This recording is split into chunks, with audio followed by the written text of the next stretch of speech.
believe in your package you have, for our health insurance, for the city's health insurance, it's coming up renewal on February 1 with United Healthcare. We've got a really favorable increase at 5.9, considering with the ACA rates, lots of groups have been outrageously high. They did eliminate our plan that we were on, but pretty much came back to the exact same plan. There's like little changes that I have highlighted in the sheet that you have. With United Healthcare, everything's been going good so far. Can you read You that? show a 5.7 increase here. Is it Can 5.9? you hear that? I couldn't remember. I locked You myself want lower a little bit more? Who? The mayor.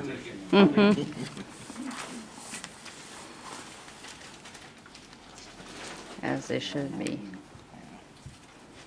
That's pretty, that's not even an average. Most No. increases have been a lot higher than that. I don't I've think. had 20, 28, 30. You want a motion to better. That's what I was gonna ask Carla. Yeah, if you want the motion. This is to- acceptable? Oh, yeah. Is that what? I'll make a motion to approve it. Second. We have a motion and a second to approve the Hoffman Agency rates increase.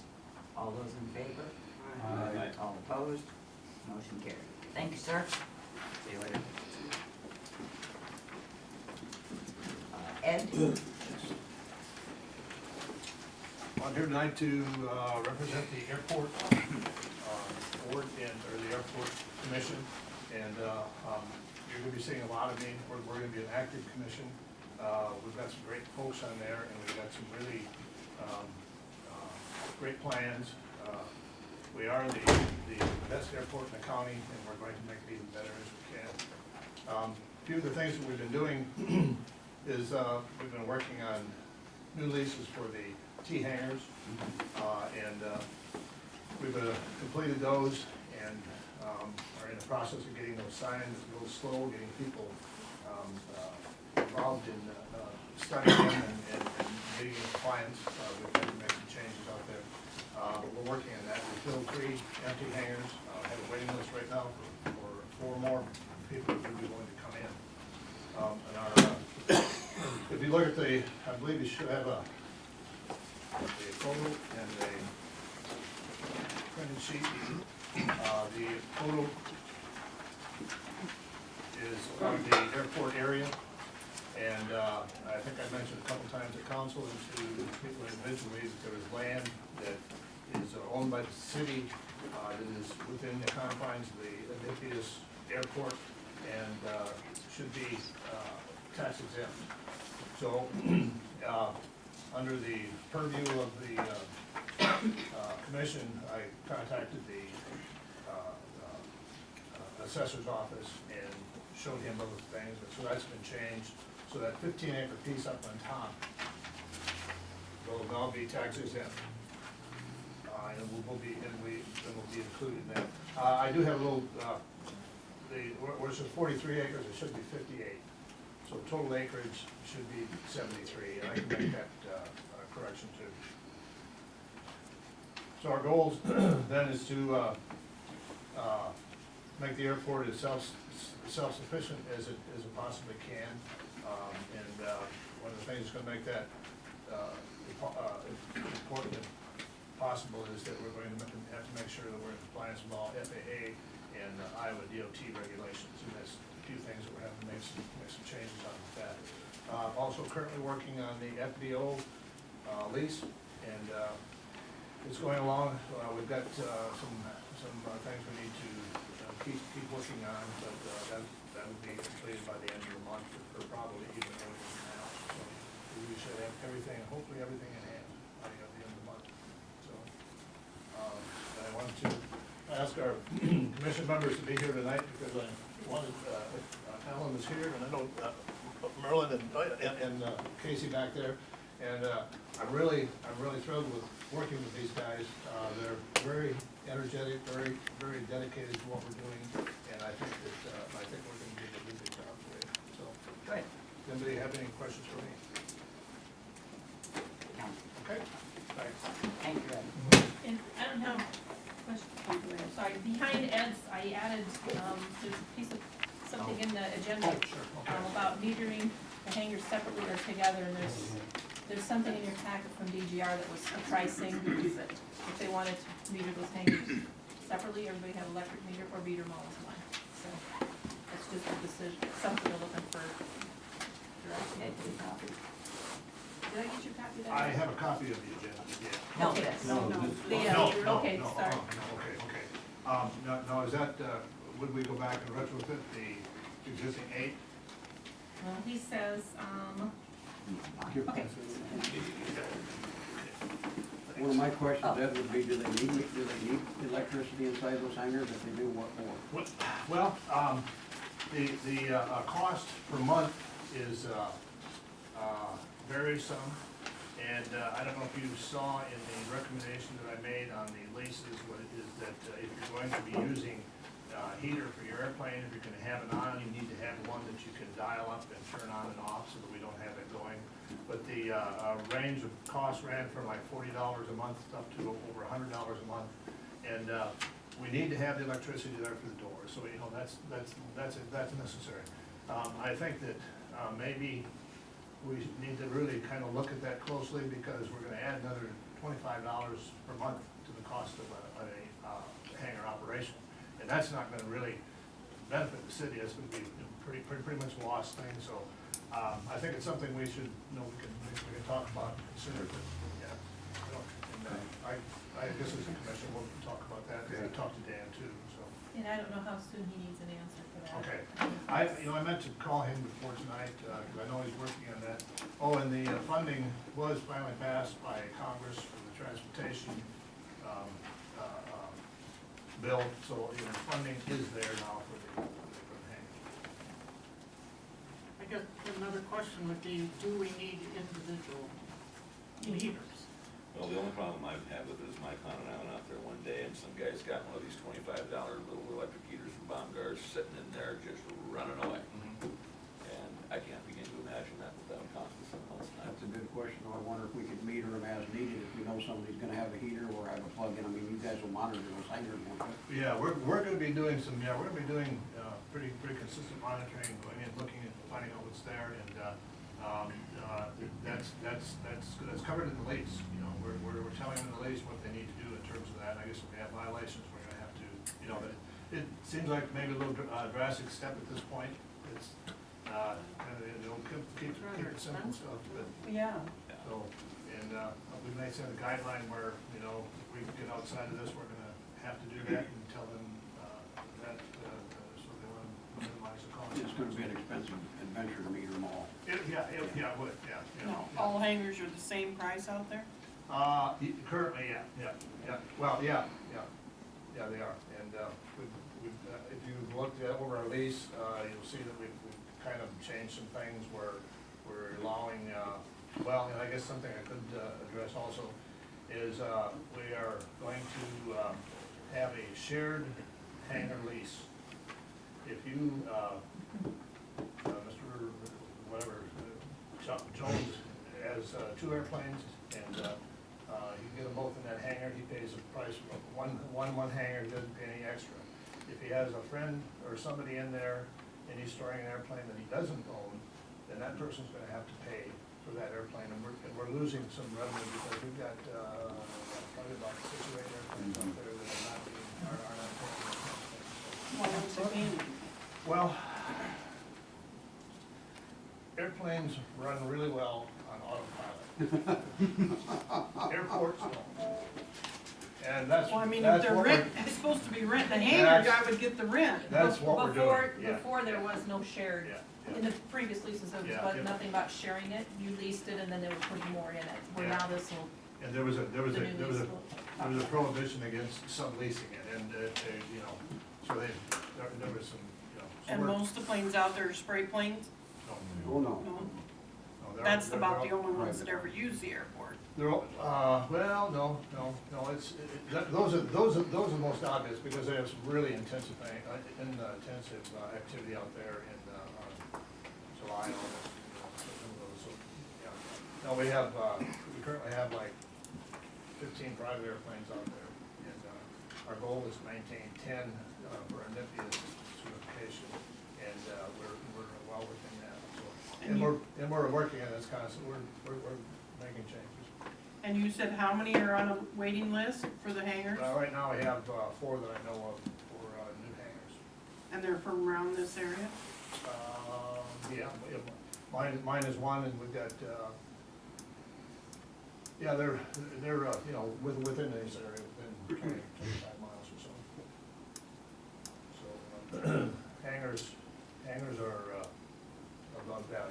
And I know another thing that we talked about in the past is the cost of hangars, and that's something we're gonna be looking at, because we're gonna be looking at trying to make this as cost effective, as possible for the city. You know, we don't, so, that's where we are. Any other questions? I know you got a lot going on tonight. Thank you. Thank you. Thank you. Teresa?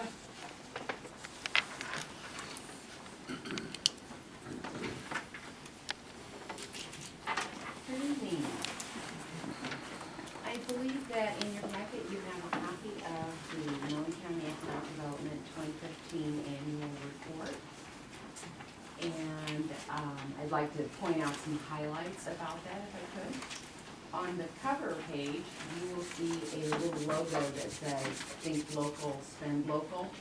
And that is a collaborative effort with Monona County Economic Development Partnership. It's just easier to say the partnership. And MVDI and the Ottawa Chamber. Those logos will be seen throughout the county, and that's one of our initiatives to really encourage people to spend their money in Monona County. On the inside of the annual report, you'll see at the top left side list of the regional partnerships that I participate in. Currently, the big trend in economic development is for regional collaborations. That's where the money is going, that's where the leads are going, they're all going to the regional areas. And so by participating on those regional partnerships, that allows Monona County to basically have a voice at the table and to gain information that I can bring back to our county that can benefit us in some ways. So that's been a wonderful opportunity to have those kind of networks with those regional collaborations. On the right-hand side, in the 2 boxes, they talk about new business attraction and business retention and expansion. Those are the 2 primary goals of economic development. Under the new business attraction, you'll see that in the year 2015, new businesses contributed over $1 million and created 13 jobs in Monona County. And after a long dry spell, that feels really good. There's also a list of some of the activities I've done related to new business attraction. It's important to understand that new business attraction has 2 components. One is entrepreneurship, which is supporting those folks who are in the local area that want to start their own business or maybe buy the parents' business when they get ready to retire. The other is to attract new business altogether. And that's interesting because every business will have different needs based on infrastructure, the utilities, capacities, incentives at the local level, transportation. Some businesses may need interstate transportation, others may need aviation transportation. So when a business contacts me, my goal is to get them to Monona County. And then they will decide which site or building will best fit their needs. With business retention and expansion, business retention and expansion is about supporting our businesses, and I do a lot of that. Help businesses find ways to cut costs and improve profitability, find new markets, new customers, bring trainings to businesses for their employees. And in 2015, there was over $3.3 million in Monona County related to business retention and expansion, and that is responsible for 26 jobs that were either created or retained. So those are some good figures. Things look good for Monona County this past year. I'd also like to comment that The partnership has had a wonderful relationship with MVDI, and I know that they are planning some changes, and we've been talking about how to work most effectively together and to coordinate and make one another's efforts more efficient, more effective. And they helped with the efforts to bring Governor Branstad here, to bring Joni Ernst and Debbie Durham. So we've worked together on a number of things that have been really positive for Mapleton. Any questions on the annual report so far?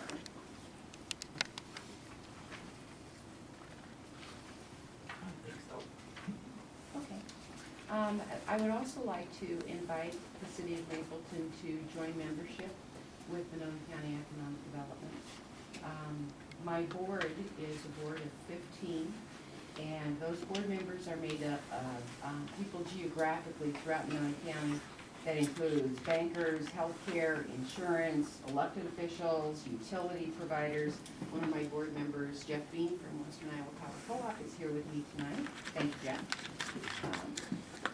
We would like the city of Mapleton to consider joining membership, and we feel that it would be beneficial to the city of Mapleton to have an automatic seat rather than an at-large seat. In the past, Mapleton had been a member, and their contribution was $10,000, which is reimbursed at 50% by WIMECA. And we would encourage, if the city of Mapleton would like to join us, that their seat be filled by an elected official. That seems to work well. We have representatives from the city of Blanco, Whiting, Ottawa, and Ute on our board, and each of them have said how valuable it is for them to be able to participate in the discussions and process that information in terms of their own town, their own community, their own city government. So that would be something that would be most beneficial. One of the questions I had on that was, if we joined yours for 10,000 with 5,000 reimbursed to us, we're doing the same thing with MVDI. Are they going to give us 10,000 back now, 5,000 from each of you? I don't know. And I don't have the answer yet. Okay. We talked about that today too. Otherwise, we're talking a total of $15,000 we're outlaying for something kind of basically, their group is doing the same thing. They're wanting to upgrade to a supervisor, those types of things.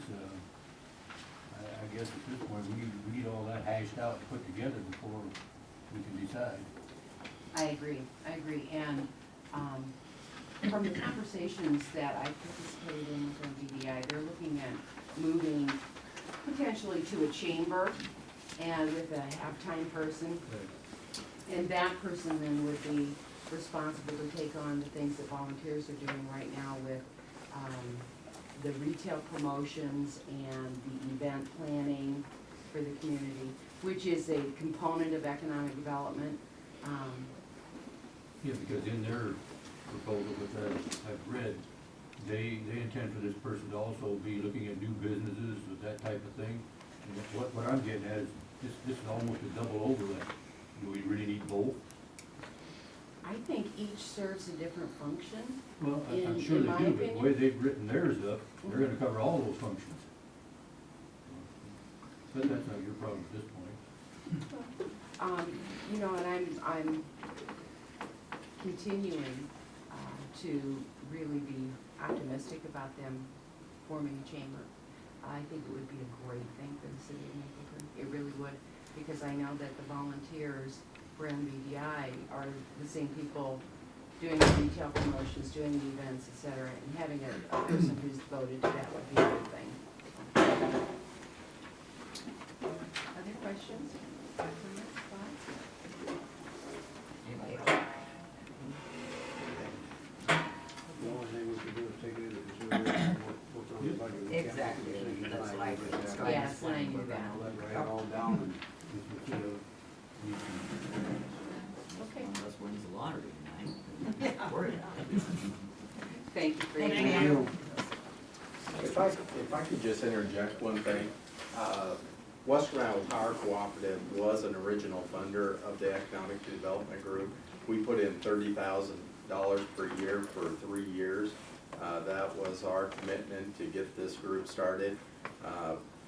NIPCO, who was ultimately who's gonna reinvest Wymeca, I can state that NIPCO reimbursed us $15,000 for half of that every year. So your question on the $20,000, NIPCO has been very committed to help their communities in these efforts, so. Yeah, I understand it, but my question was, if we're doing the same type of thing with the MVDI bunch, are they willing to do both of them?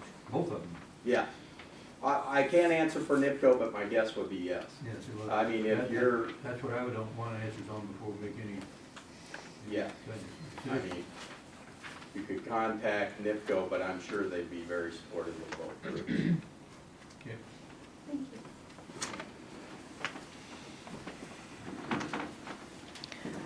Who's guiding MVDI? I think MVDI could benefit from her experience Trying to maintain a and low profile. intelligence and This chair makes it impossible to do that.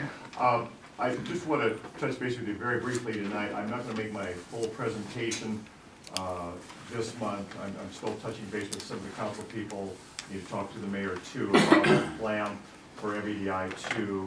We're really looking at doing two things. Number one, we want to look at the possibility of changing into a chamber of commerce, something that gives us a little more visibility in the community, a little more people know what a chamber is. They may not know what Maple Valley Development is. That's number one. And the second thing that we're looking at is the possibility of hiring a part-time person to take care of some of the functions that volunteers are doing right now. We're finding, like a lot of organizations, that volunteerism is getting harder and harder to find. There's more and more that needs to be done. We don't have as many people to doing it. Life is more complicated. So we're looking at the possibility of hiring at least a part-time person to handle some of the things more consistently that volunteers are doing now, kind of piecemeal. So I plan to come next month, at the February meeting, to make the formal presentation and answer any questions at that time.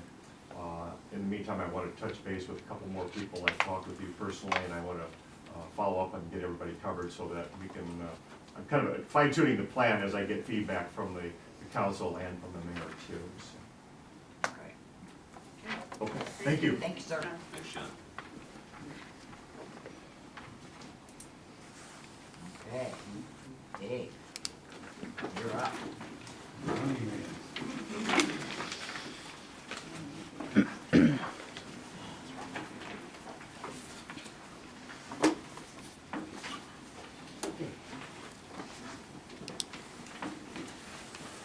We'll quickly review the audit report. On page 2 is a standard opinion for cash basis city in the state of Iowa. So there was not anything that came to our attention that we needed to note. We did have on page 3, just wanted to point out there is a change in our financial statement because of a pension footnote that we have. It's GASB 68, County Financial Reporting for Pensions. We have about 4 or 5 pages of information as it relates to city and IPERS, and we'll look at that when we get to the footnotes. We take a look at page 4 and 5 is a summary of all of our disbursements, revenues. But really what I'm going to do is take a look at 6 and 7. This breaks it down by fund, which is more what we kind of look at when we're looking at the budget and this is how we spent money last so we got year. on this 6 and 7 is our governmental funds, which is comprised of our general fund and then some special revenue funds and debt service. First one there is our general fund. We brought in about $780,000 property tax, being a little bit less than half of that, and then in the governmental revenue. I want that. Which would be like both option sales tax and those type of things. Makes up another chunk of it. Then our disbursements are 850,000, so we have a deficit there of 71,000. We transferred in, some local option sales Money tax, from 66. the electric So for the year, company we're at that's coming 4,500. in, does that You know, our goal is give those trying to get a little bit of profit, All but, the city's business you know, we ventures should be in that didn't go report. too far backwards this last year. So we got a deficit at the end of the year of 633,000. Got some, TIF, tax increment financing there, and we've got a cash balance there of 60-some thousand for the projects that, you know, we've got approved. We've got a nice balance there already to help pay for those expenditures. Road use tax, the, amount is 127,000 road use tax, and it's gone up in every city because of gas tax that's gone up.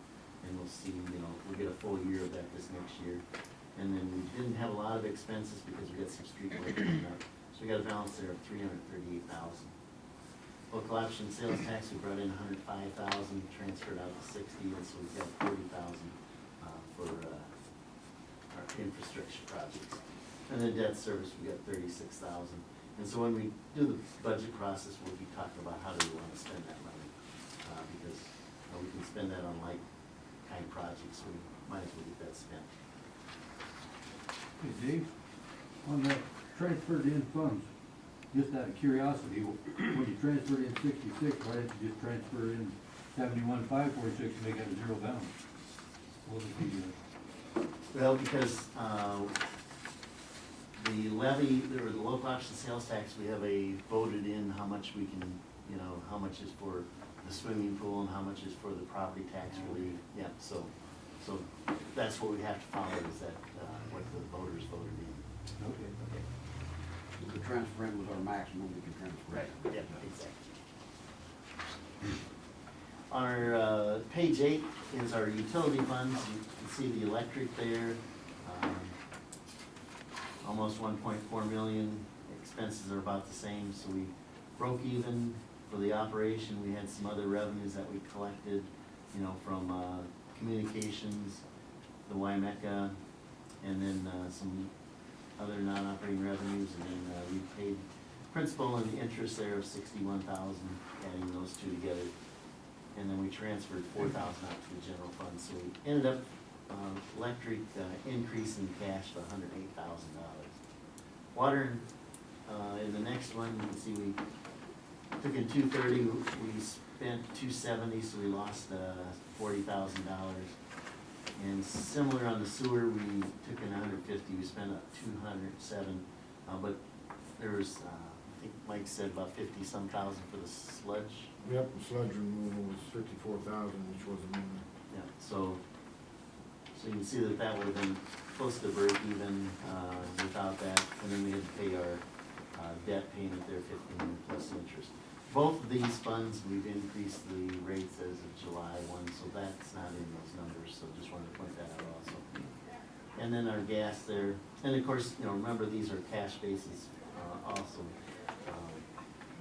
But we've got gas receipts there, 500,000, 116,000 excess, and then we paid out our, debt payment and interest of, 55,000, so we ended up making 60,000 on the cash basis there. Starting on page 9 is our summary of some significant accounting policies, and this is similar to in the past. We won't go through any of that. Then we have on page 11, our cash, required footnote, talk about, you know, whether we investing in other type of investments. We just have CDs and cash, so we have a total of 871,000. Page 12 is our, notes payable. We have, you know, the 3 different notes. There, the sewer notes, which outstanding principal is 194,000. The gas notes outstanding principal is 365, and then the electric 645. And so we're going to be paying off this next year 105,000. Our interest rates there, our sewer ones at 3%, sewer revenue notes. Our gas is at 1.75%, so not much interest rate there. And then our electric is around 3%, 2.93%. So we've got some excellent rates there. And then it goes through what our requirements on the electric as far as our reserve and revenue bond funds. And so forth. Page 14 is the new footnote on, note 4 there, we point out that the loan from FEMA was forgiven this last year, so that is no longer a loan. $295,000 they forgave because we had that much of losses of revenues and so forth. And I think you guys have seen that letter. And then the pension, hyper footnotes, goes through, because now we have to go through and do a calculation of how much it may cost us, as the employees continue to earn and retire and so forth. So it's one calculation, and on page 16, then we have to hit it with a couple of different discount factors, and so it could range anywhere from $550,000 to $270,000. Could be our potential liability. Starting on page 18 and 19 is the comparison to our budget, and then of course in the state of Iowa, they do not worry about the revenues, they just look at the expenses. So we got a comment in the back that we should have amended the budget, so we overspent the budget by $95,000. However, all these expenses were approved by the council. Then starting on 21 is some more information regarding that IPERS that we were required to put in, some calculations, and 22 to 23 just has how much we are covered IPERS and how much we paid in on a cash basis the last 10 years. And then 24 and 25 is just some more information on pension.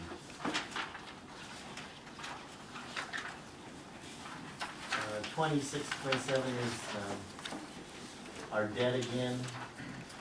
Just shows the various 3 debts outstanding, and we talked about that in the footnote. 28 is an opinion on our internal control, and this, we do have a couple findings which we will have every year. Like on page 30, there's a segregation of duties. And, being a small city, we're gonna always have that. We don't have enough people that we can hire, or we can hire enough people, but it doesn't make sense. Financial reporting, just if we make an adjustment, we have to note that, and there was a couple adjustments. On 31, there was the city requires 2 signatures, and there was one check that only had 1 signature on it. And then our other findings, our statutory reporting, we noted that, the budget should have been amended. And then on page 32, the annual financial report wasn't filed last year till January. This year we got that filed in time, so we won't have that comment again this next year. Any questions? I do. Recently we raised our water and sewer rates because we were going in a hole. And on our agenda here down toward the bottom, it says transfer from general, gas, water, and sewer to general for project manager. How can we take money out of those funds if we don't have the money in those funds to transfer for project manager? I guess I'm confused. Can you help me out, or?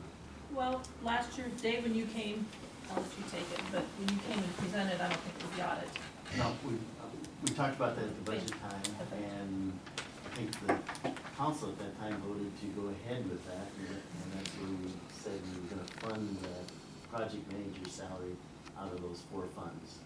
Okay, when did that project manager salary start, or had it already started? They've been paid, I think, $18,000, $20,000. And this was a 1-year shot, right?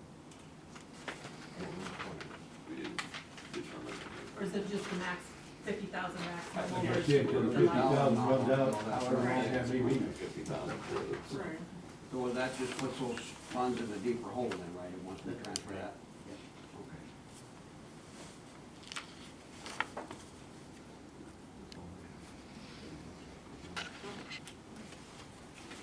I mean, the rate increases aren't gonna show on this. Not now, right now, at the moment.